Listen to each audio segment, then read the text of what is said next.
হাই everyone, মই ৰুমি ভূঞা আপোনালোকৰ সন্মুখলৈ আহিছোঁ এটি ভিডিঅ' লৈ আপোনালোকক কিছুমান খুব সুন্দৰ কথা ক'বলৈ। মই আজি আপোনালোকক কেইটামান খুব গুৰুত্বপূৰ্ণ কথা ক'বলৈ আহিছোঁ। কথাকেইটা হৈছে, প্ৰথম কথাটো হৈছে এক্সিছ বাৰৰ কথা ক'ম মই।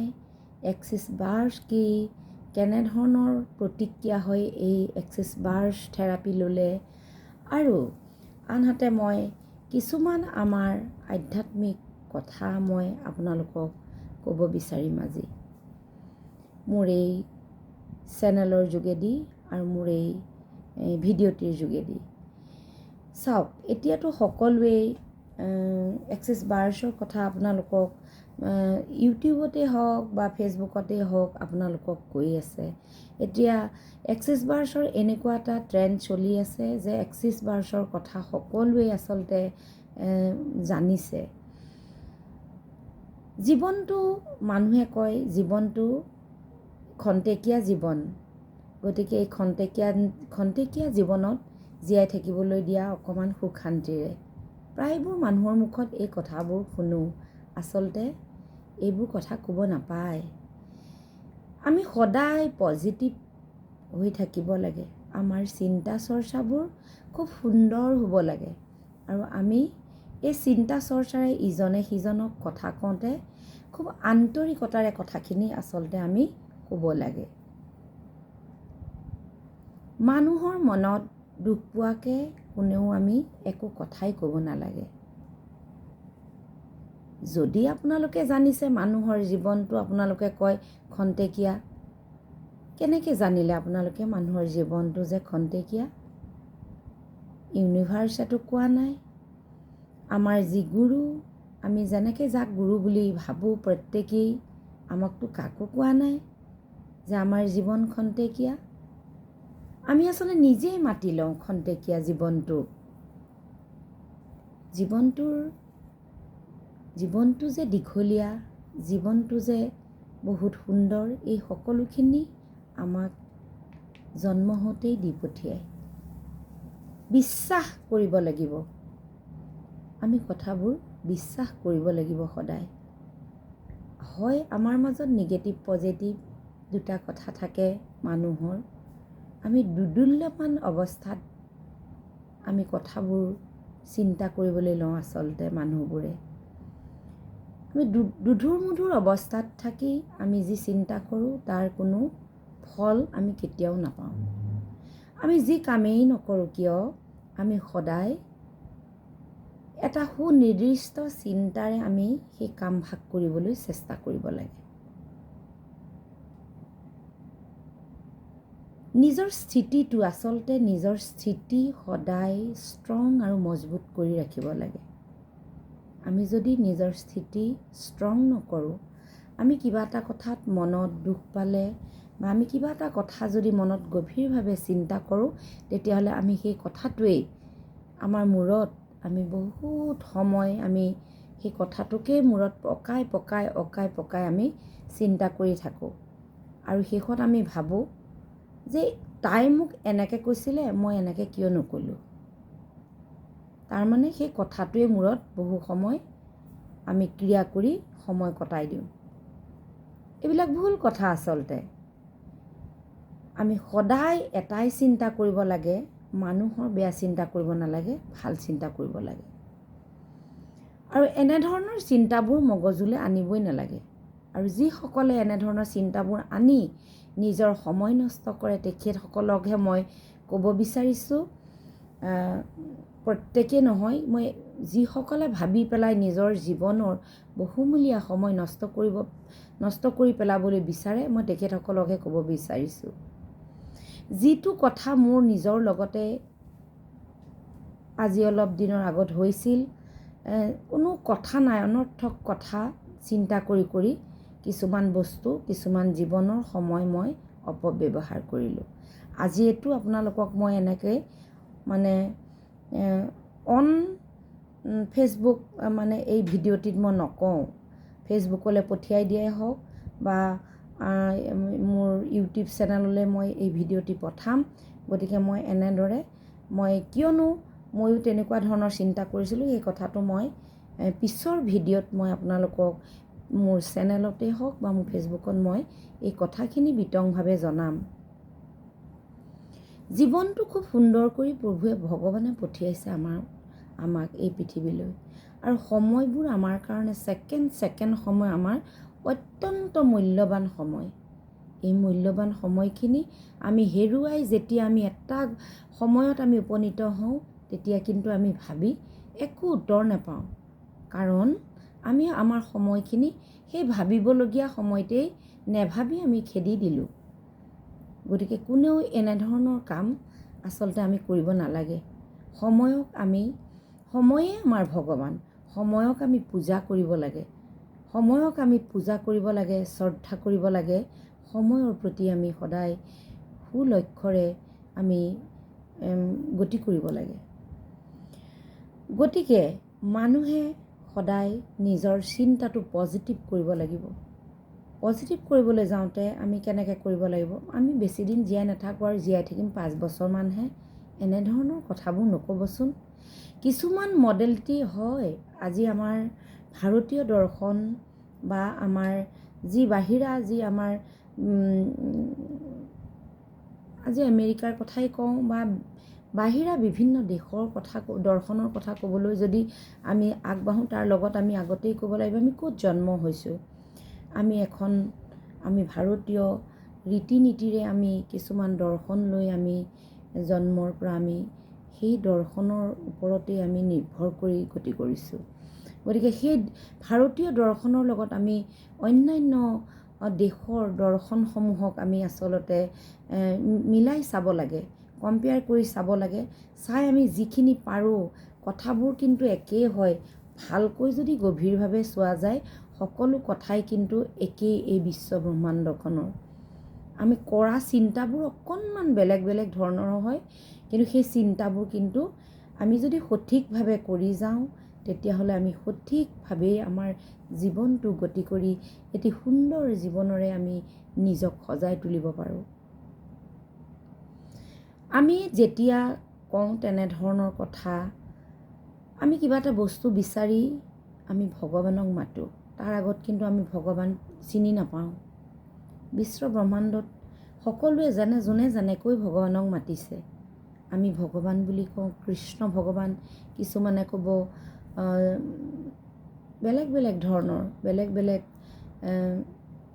কোনোবাই আল্লাহ ক'ব, কোনোবাই যীশু খ্ৰীষ্টক, কোনোবাই গুৰুদ্বাৰক, এনেধৰণৰ বিভিন্ন ধৰণেৰে আচলতে নিজৰ ইষ্ট দেৱতাক স্মৰণ কৰি নিজৰ অন্তৰত ৰাখি যেতিয়াই যোনেই যিটো বিচাৰে, সেই বিচৰা সময়ত ভগৱানক বিচাৰে। তাৰপিছতেই যেতিয়া বস্তু পাই যায় বা বস্তুটোৰ ওপৰত ভাল বেয়াটো তেওঁ গ্ৰহণ কৰে, তাৰপিছতে ভগৱানক সেই বিপদৰ পৰা যেতিয়া উদ্ধাৰ পায়, ভগৱানক পাহৰি যায়। সেই ঐশ্বৰিক শক্তিক আকৌ পুনৰ যে অন্তৰৰ আত্মাৰ লগত মিলন কৰিব লাগে, পাহৰি যায়।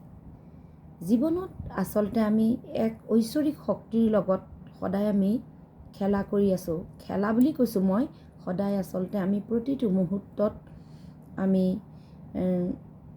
যি কামেই নকৰোঁ কিয়, আমি গীত গাওঁ, আমি পঢ়িছোঁ, আমি খেলিছোঁ, আমি নাচিছোঁ, আমি প্ৰতিটো মুহূৰ্ততেই আমি এই ক্ৰিয়াবোৰ যে কৰি থাকোঁ, আমাৰ লগত এই ক্ৰিয়াৰ লগত আমাৰ এটা ঐশ্বৰিক শক্তিৰ এটা সংযোগ আছে। এই সংযোগটো আমি আচলতে কেনেধৰণে ঘটাব লাগে আৰু কেনেধৰণে আমি প্ৰতিক্ৰিয়া কৰি আমি আমাৰ নিজৰ অন্তৰাত্মাৰ লগত একাত্ম কৰি আমি পজিটিভ মানে আমি কথাবোৰ আমি এনেধৰণে ল'ব লাগিব যে আমি চৰাচৰ জগতৰ এই ঐশ্বৰিক শক্তিৰ লগত আমি একাত্ম হৈ আমি একদম শ্ৰদ্ধাৰে বিচাৰিব লাগিব যে আমি কিবা এটা কাম কৰিছোঁ, কামটো আমাৰ পজিটিভলি হ'ব লাগিব। আমাৰ হ'ব, সেই চিন্তাটো আমি আনিলে নহ'ব। আমি চিন্তা কৰিব লাগিব, মই পঢ়ি আছোঁ এতিয়া, মই এটা ডিগ্ৰী ল'বলৈ মন কৰিছোঁ আৰু সেই ডিগ্ৰীটো ল'বলৈ মন কৰোঁতে মই পঢ়ি আছোঁ। কিন্তু মই ক'ব নালাগিব যে মই অমুকটো ডিগ্ৰী ল'ম, মই ভগৱানক স্মৰণ কৰি ক'ব লাগিব যে মই অমুক ডিগ্ৰীটো ল'লোঁ, মই বৰ সুখী, আই এম ভেৰি ছেটিছফাইড, মই বৰ সুখী, থেংক ইউ ভগৱান, থেংক ইউ ইউনিভাৰ্ছ, ধন্যবাদ প্ৰভু, ধন্যবাদ ইউনিভাৰ্ছ। গতিকে আমি আচলতে আমাৰ মানুহে সৰু বৰ ডাঙৰ যিয়েই নহওক কিয় আমি মানুহক ধন্যবাদ কৃতজ্ঞ নহওঁ মানুহৰ ওচৰত। কিন্তু বিভিন্ন মডেলিটিৰ বিভিন্ন দৰ্শনৰ লগত বিভিন্ন ষ্টাডি কৰি মই ৰুমি ভূঞাই যিখিনি পাইছোঁ সেইখিনি কিন্তু সঁচাকৈ বিশ্বাস কৰিয়েই আগবাঢ়ি গৈছোঁ। আমাৰ ভাৰতীয় দৰ্শনতো আছে বিশ্বাসে মিলয় হৰি, এই কথাষাৰ আমাৰ সকলোতে আমি পাওঁ। আৰু শব্দই ব্ৰহ্ম বুলি কোৱা আছে, আমি মুখত যি শব্দ কওঁ সেই শব্দই আমাৰ কনচিয়াছ মাইণ্ডত যেতিয়া কোনোবা এটা মুহূৰ্তত ধৰি লয় সেই কথাটো কিন্তু সঁচাকৈ হৈ যায়। গতিকে আমাৰ কথা কওঁতে আমি প্ৰতিটো সময়ত আমি খুব কনচিয়াছ, আমি খুব সাৱধানতা অৱলম্বন কৰিব লাগে। আমাৰ আগৰ দিনত ককা আইতাহঁতে কৈ যোৱা আমি এই কথাখিনিতো আমি কেতিয়াও পাহৰা নাই। আমাৰ অগ্ৰজসকলে আমাক কৈ গৈছে যে সদায় সময়ৰ প্ৰতি লক্ষ্য ৰাখিবা। এনেকুৱা কিছুমান সময় আছে, এনেকুৱা কিছুমান ক্ষণ আছে যিবোৰ ক্ষণত কথা ক'লে সেই ক্ষণবোৰত কিন্তু আমাৰ যি ঐশ্বৰিক শক্তি দৈব্যদৈৱী যি আমাৰ এই চৰাচৰ জগতত শক্তিসমূহে বিচৰণ কৰি থাকে সেই সময়বোৰত কিন্তু পটককৈ ভাল ক'লে ভাল, বেয়া ক'লে বেয়া মেনিফেষ্ট মানে হৈ যায়, মেনিফেষ্ট হৈ যায়। মানে কথাবোৰ আয়ত্ত কৰি আমি যিবোৰ কথা কৈ থাকোঁ ভালটো ক'লে ভালটোৱে লৈ লয় আৰু বেয়াটো কৰিলে বেয়াটোৱে হৈ যায়। তাৰমানে ভালটো ক'লে ভালটো হৈ যায়, বেয়াটো ক'লে বেয়াটোৱে হৈ যায়।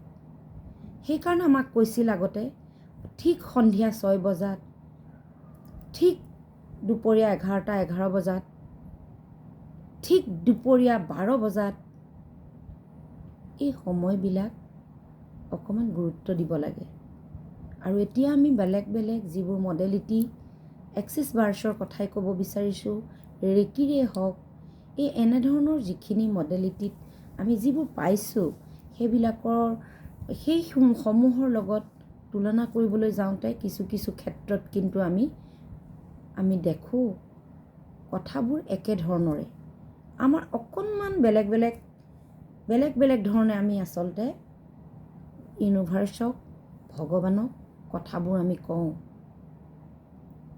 গতিকে আমি যদি এনেধৰণে কথাখিনি কওঁ, ভগৱানে যদি শুনি, ঈশ্বৰে যদি শুনি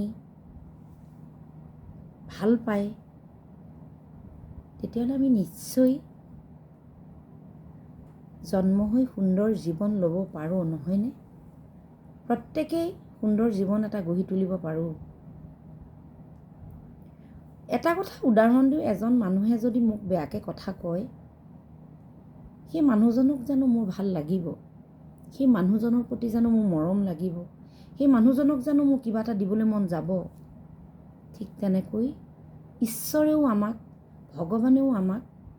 ভগৱানক মাতোতে আমি যদি যেনেধৰণে আমি মাতিব লাগে, তেওঁক যেনেধৰণে স্মৰণ কৰিব লাগে, যেনেধৰণে আমি তেওঁক কথা সুধিব লাগে, কুৱেশ্যন কৰিব লাগে, তেনেধৰণে যদি আমি কৰিব নোৱাৰোঁ তেতিয়া আমি কেনেকৈ ফল পাম? এজন খুব আমি চবকে ভগৱানে সকলোকে আমাৰ এই মগজুকেইটা দি পঠাইছে, ব্ৰেইন, হাত, ভৰি, ডিঙি, মাত, কথা, চকু, প্ৰতিটো অংগ দেহৰ দি পঠাইছে। প্ৰত্যেকেই জানো সমানে এনেকৈ খুব চোকা জানো প্ৰত্যেকেই হয়? আমি যিবোৰে খুব ধুনীয়াকৈ ভালকৈ পঢ়িব জানে, কনচেপ্ট ক্লিয়াৰ কৰি বাট পথবোৰ চিনি পায়। মোবাইলটো আমি ল'লেই নহ'ব, মোবাইলটোত এতিয়া ব্যৱহাৰটো আমি কেনেকৈ কৰিম? আমি ব্যৱহাৰখিনি যদি নাজানো তেতিয়াহ'লে আমি কেনেকৈ দূৰলৈ আগবাঢ়ি যাম চব জানি পেলাই? ঠিক তেনেকৈ আমাৰ এই মগজুত থকা, মগজুৱে চিন্তা কৰিব পৰা শক্তিসমূহ যদি আমি ভালকৈ এপ্লাই নকৰোঁ, সুন্দৰকৈ এপ্লাই নকৰোঁ, নাজানো, তাতে ভুল কৰোঁ, ভগৱানক মতাই হওক, ভগৱানৰ ওচৰত কিবা বিচৰাই হওক, এইবোৰত যদি আমি কোনোবাখিনিতে যদি আমি ভুল কৰোঁ তেতিয়াহ'লে আমি ফল নাপাম। গতিকে নানান ধৰণৰ মডেলিটি বিলাকত আমি অধ্যয়ন কৰি বা ষ্টাডি কৰি যিবোৰ দেখা পাইছোঁ, আমাৰ ছিষ্টেমবোৰ যদি আমি বিশ্বাস কৰি কৰোঁ নিশ্চয় আমি সুফল লাভ কৰিব পাৰিম। এতিয়া এটা কথা কওঁ, মই এক্সিছ বাৰ্ছৰ কথা লৈ আহিলোঁ। এক্সিছ বাৰ্ছ এনেকুৱা এটা মডেলিটি যিটো নেকি ছুপাৰ ফাষ্ট। মই 2022 চনত এনেকুৱাকৈ মই খুলি ইউটিউবত মই বহুতো দেশ বিদেশৰ মই বহুতো ফেচিলিটেটৰৰ মই ভিডিঅ'বোৰ চাইছিলোঁ। মই ইউটিউবত চাইছিলোঁ তেখেতসকলৰ চেনেলবিলাকত মই বিভিন্নজনৰ, আৰু চাই মোৰ এনেকুৱা কিছুমান মনত সোমাই গৈছিল যে মই বিশ্বাস কৰিবলৈ বাধ্য হৈছিলোঁ। প্ৰেক্টিকেলি যদিও মই কৰা নাছিলোঁ, মোৰ মনে মনে মই এইবোৰ কথাবোৰ ভাবি আছিলোঁ। আমাৰ গুৰুজনায়ো আমি সেইখিনিৰ পৰা আকৌ আহি গ'লোঁ। আমাৰ গুৰু দুজনা শংকৰদেৱ, মাধৱদেৱ, গুৰুজনাইতো আমাক সকলো ক্ষেত্ৰতে যিবোৰ বাট পথ দেখুৱাই থৈ গৈছে সেইখিনি যদি আমি শুদ্ধভাৱে নিয়াৰিকৈ পালন কৰি যাওঁ, আমি কি নাপাম বাৰু কওকচোন আপোনালোকে? আমাৰ যি নামঘৰত যিসকলে পূজা পাতল কৰি নাম গুণ গাই, মঠ মন্দিৰত পূজা পাতল কৰি নামঘৰত নাম গুণ গাই যিসকল ভকত বৈষ্ণৱ আছে নামঘৰত গুৰুজনাৰ, ঠিক তেনেকৈ পূজা কৰা সকলৰ যিসকল পূজাৰী আছে, তেওঁলোকক চাবচোন আপোনালোকে, ইমান ধুনীয়া সুন্দৰ সুঠাম দেহা এটা লৈ দিনে ৰাতিয়ে সেৱা কৰি আছে। তেওঁলোকে জানে ৱেটো কেনেকৈ মন্ত্ৰ কৰিব লাগে, কেনেকৈ মাতিব লাগে ভগৱানক, কেনেকৈ কথা ক'ব লাগে। গতিকে বিশ্বাস কৰিবচোন আপোনালোক সকলোৱে, আজি এক্সিছ বাৰ্ছৰ যদি আমি কাৰোবাক কথা কওঁ, নিগেটিভ কথাটো একে উৰাই দিয়ে, অমুক তমুক বহুত কথা উলিয়াই পেলায়। যেতিয়া মানুহে ভিতৰখনত অধ্যয়ন নকৰে তেতিয়া কিন্তু কথা ক'ব নালাগে। মই বিভিন্ন কুৱেশ্যন মোৰ জীৱনলৈ মই জীৱনত বহুতো কুৱেশ্যন মই পাওঁ মানুহৰ পৰা, কিয়নো মই এগৰাকী সামাজিক, মই মহিলা হয়, মই কালচাৰেল, মই স্পৰ্টছ, মই ছ'চিয়েলি, মই আচলতে বিভিন্ন ক্ষেত্ৰত জড়িত এগৰাকী মহিলা হয়। গতিকে মই বহুতো মানুহক লগ পাইছোঁ, মানুহৰ চিন্তাধাৰাবোৰৰ লগত মই বহুতো একাত্ম হ'বলৈ মই সদায় চেষ্টা কৰোঁ। কেনেধৰণে কথা কয়, কেনেধৰণৰ তেওঁলোকৰ চিন্তা, কেনেধৰণৰ তেওঁলোকৰ গতি। গতিকে বিশ্বাস কৰক সকলোৱে, সকলো বস্তু বিশ্বাস ৰাখিব, বিশ্বাস ৰাখিলে কিন্তু ফল খুব ধুনীয়া পোৱা যায়। আৰু এতিয়া মই এক্সিছ বাৰ্ছৰ কথা কৈছোঁ। এক্সিছ বাৰ্ছ এনেকুৱা এটা মডেলিটি হয়, ছুপাৰ ফাষ্ট মডেলিটি। মই আচলতে প্ৰেক্টিকেলি মোৰ কৰা হ'ল আজি অলপ দিন প্ৰেক্টিকেলি। বৰ্তমান মই প্ৰেক্টিশ্যনাৰ হিচাপে মই 2খন চাৰ্টিফিকেট ল'বলৈ সক্ষম হ'লোঁ। মই আৰু এখন চাৰ্টিফিকেট লৈ মই ফেচিলিটেটৰ এইটো মই হ'লোৱেই ফেচিলিটেটৰ। মোৰ এইটো খুব মোৰ মনৰ মই এই মেনিফেষ্ট হ'লেই মোৰ মই ফেচিলিটেটৰ হয়েই গতিকে আপোনালোকে সদায় পজিটিভলি ল'ব। আৰু যদি কোনোবাই মোৰ এই ভিডিঅ'টিৰ যোগেদি কোনোবাই যদি মই এজ এ প্ৰেক্টিশ্যনাৰ হিচাপে বাৰ্ছ ল'লে যে মানুহৰ ইমান উপকৃত হ'ব পাৰে, ব্ৰেইনত থকা 32টা পইণ্টছে, মই স্পৰ্টছমেন হিচাপে এটাই ক'ম, উইদাউট ইকুইপমেণ্টত আমি যেনেকৈ আমাৰ গোটেই দেহত আমাৰ যিমানখিনি স্পাইনৰ গোটেই এই বডিত, আমাৰ বডিৰ পৰা এইটো এটা বেলেগ পাৰ্ট আৰু মুখৰ এই মূৰৰ এই পাৰ্টটো এটা বেলেগ। গতিকে এই 32টা পইণ্টছ এক্সিছ বাৰ্ছৰ মতে যদি আমি খুব স্মুথলি আমি যদি এই 32টা পইণ্টত আমি টাচ কৰি যদি আমি কিছুমান মানে ষ্টেটমেণ্ট মন্ত্ৰ মাতি আমাৰ নিজৰ শৰীৰটো সুস্থ সবল কৰিব পাৰোঁ, তাতকৈ আৰু পৰিয়ালটোক সকলোকে খুব ধুনীয়াকৈ লৈ আমি গতি কৰাব পাৰোঁ, তাতকৈ আমাৰ আৰু আনন্দৰ কথা কি হ'ব পাৰে। লগতে 10জনক যদি আমি সহায় কৰিব পাৰোঁ। গতিকে বন্ধুসকল, এক্সিছ বাৰ্ছ বৰ সুন্দৰ এটি থেৰাপি হয়। এই থেৰাপিৰ জৰিয়তে মানুহৰ ফাইনেন্সিয়েল, মানুহৰ ছ'চিয়েলি, মানুহৰ ফেমিলি ইছ্যু, সৰু সৰু বাচ্চাৰ পঢ়া শুনা কনচেনট্ৰেট কৰোৱা। আজিকালি ল'ৰা ছোৱালীবোৰ খুব ডিপ্ৰেশ্যনত অহা হৈছে বিকজ অফ মাক দেউতাক নাথাকে ঘৰত। মই ঘৰত নাথাকোঁ, মোৰ স্বামীও চাকৰি কৰে, ময়ো কৰোঁ, মোৰ সন্তান দুটা ঘৰতেই ডাঙৰ হৈছে। গতিকে এনেধৰণে বেছিভাগ পৰিয়ালতেই এই মহানগৰত থকা, বিশেষকৈ গাঁও ভূঞতো থকা আজিকালি আচলতে আগৰ যৌথ পৰিয়ালবোৰ খুব কম হৈ পৰিলে। গতিকে অকলশৰীয়া জীৱন এটা কৰিবলৈ যাওঁতে সন্তানসকলক ঘৰত থৈ যোৱা যায়। গতিকে বেছিভাগ সন্তানেই অকণমান ডিপ্ৰেশ্যনত যাবলগীয়া নিচিনা হয়। কিছুমান সন্তানে বিভিন্ন পৰিৱেশৰ মাজত নিজকে লোনলি ফিল কৰি ডিপ্ৰেশ্যনলৈ লৈ যায়, যেনে চিন্তা কৰে, পঢ়াৰ চিন্তাই হওক বা নানা বেলেগ ধৰণৰ চিন্তাই হওক। আজিকালি বহুত বেলেগ বেলেগ চিন্তা। বজাৰত এতিয়া আপোনালোকে দেখিছে যে শিখৰেই হওক, ৰজনীগন্ধা হওক, এই এনেধৰণৰ বস্তুবোৰে একেবাৰে সৰু সৰু ল'ৰা ছোৱালীবিলাকক নষ্ট কৰি পেলাইছে, সৰুৰ পৰা ডাঙৰলৈকে। এই বস্তুবিলাকতো আছে আচলতে ড্ৰাগছ, বেয়া এইবিলাক বস্তু ড্ৰাগছেই হয়। গতিকে এইবিলাক বস্তুটো বহুত বেয়া বস্তু আছে। খাওঁতে ব্ৰেইনৰ বহুত প্ৰব্লেম কৰি পেলায়। গতিকে আহকচোন সকলো এই থেৰাপিৰ যোগেদি আমি ল'ৰা ছোৱালীক যদি পঢ়া শুনা সকলো দিশতে আগুৱাই লৈ যাব পাৰোঁ, ঘৰখন যদি আমি খুব সুন্দৰ কৰি ৰাখিব পাৰোঁ প্ৰতিটো মেম্বাৰকেই, তাতকৈ আৰু সুন্দৰ এই পৃথিৱীত কি হ'ব পাৰে আমাৰ কাৰণে। গতিকে সকলোৱে কৰিব, মই আশা ৰাখিছোঁ। মোৰ ফোন নাম্বাৰটো মই আপোনালোকক মোৰ স্ক্ৰীণত মই দি দিম, যোগাযোগ কৰিব মোৰ লগত। ময়ো প্ৰেক্টিশ্যনাৰ হিচাপে মই খুব চেষ্টা কৰোঁ। এনেও মই সামাজিক মানুহ, মই মানুহৰ সেৱা কৰাটো মোৰ এটা বৰ ডাঙৰ মোৰ লক্ষ্য আছিল সৰুৰ পৰাই, আৰু কৰি গৈছোঁ। গতিকে এই যোগেদিও মই সেৱা কৰিবলৈ আগ্ৰহী, মই কৰি থাকোঁ। আপোনালোকে যিসকলে এক্সিছ বাৰ্ছ ল'ব বিচাৰে, মই ৰুমি ভূঞাৰ লগত আপোনালোকে কণ্টেক্ট কৰিব। ধন্যবাদ, শুভৰাত্ৰি। মই আকৌ পুনৰ আন এটি ভিডিঅ' আপোনালোকৰ সন্মুখলৈ লৈ আহিম। আপোনালোকে মোক লাইক, কমেণ্ট আৰু শ্বেয়াৰ কৰিবলৈ নাপাহৰিব। ছাবস্ক্ৰাইব কৰিব মোৰ ৰুমি ভূঞা ইউটিউব চেনেলত। ধন্যবাদ, শুভৰাত্ৰি।